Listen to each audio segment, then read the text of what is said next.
of kind of where you think things stand across the line as a whole? Well, the biggest thing and the great thing about it is we've got some very, very, very good depth at end, and we knew that coming in. The thing that was going to be important was developing some depth at nose. And right now, Mike Quan is such a talent, and he's so physical and so good in there. But the three that have really, I think, improved tremendously are Markel Clark, who just got here, E.J. Scott, who got here back in the spring, and then Brody Barrett is really starting to change the way he can play the game. All three of them are doing a good job, so they're in a tight race, a tight battle to decide who's going to be the second guy off the bench behind Mike Quan. There's no doubt he's not in a battle, and the good thing, about Mike Quan is that doesn't affect him. He doesn't take that as I've arrived and I don't have to work. He just wants to keep winning and keep working. So that's the good thing. If he was complacent, we'd be in trouble. But those three are battling for that spot, and I'm real pleased with their efforts so far. Talking about defensive end, so obviously some decisions had been made kind of early. Frank talked about Pappenheim moving back across, them working him at tight end some, and then obviously Matt McClurg has made the decision to move on to a different program.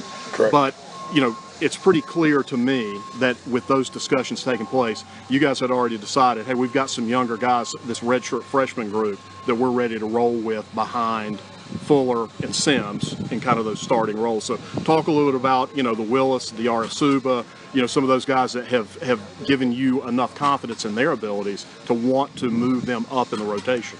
Well, with both Chris Willis and Elijah Arasuba, they were guys last year that we felt like we didn't have to redshirt them.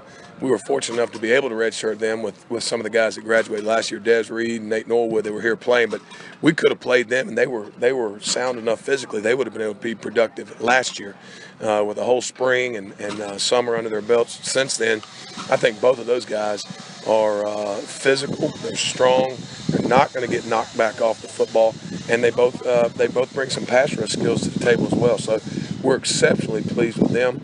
Another guy that's had a phenomenal camp is Tommy Dawkins. He's a walk-on kid that he's really, if he can learn to use his hands, the other tools are falling into place for him. So he's a guy we can count on. Another walk-on that's really starting to gain a little attention from me is Sperling, Caleb Sperling.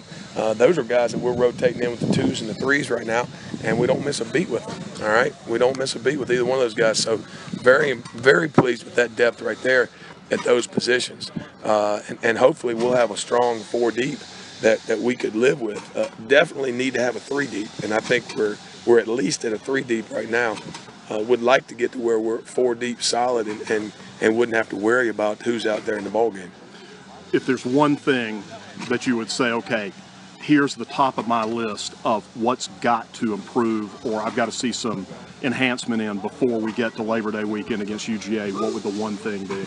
The biggest concern, no doubt about it, is just finding out exactly who's going to be that 2 behind Mike Quan. That's been our concern since last December when Darian and Tyson graduated, and as soon as we can solidify that, and it's starting to shape itself out right now, then we'll have a rotation and we'll know how we're going to rest and rotate and keep that D-line fresh for 4 quarters. It'll be hot down there, and that's a very talented football team. Good deal. Thanks, Mark. Yeah, man. Appreciate it. See you, man.